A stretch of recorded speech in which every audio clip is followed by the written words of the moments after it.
Okay, go ahead. Alright, Jeanette and So Mikey. Mikey's scared of it. Oh, he is, okay. Jeanette and Mikey were sitting in the pickup truck and looked up and saw this little furry thing sitting in the... I don't know if you can hear it. It's a little bat. He's got a hold of my glove and trying to get a face shot at him. Oh, there he is. You can get his eyes and everything. Well, it's really hard. It's kind of blurry. Yeah, you don't... Oh, Mikey's trying to kick it out of my hand. Anyways, so yeah, he's tiny. Throw up in the air. He's tiny, see? This is my... You see? Real tiny. Do you think he'll fly if you throw him up in the air? I think he will. You throw him. Woo! There he went.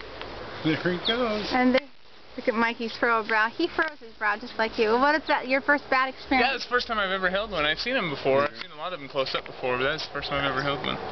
Good thing I had these gloves on. He'd bitten me all over the place, so yes. He went to the bathroom on me. Oh, his defense mechanism. Yeah. Like Mikey. Bye. Bye.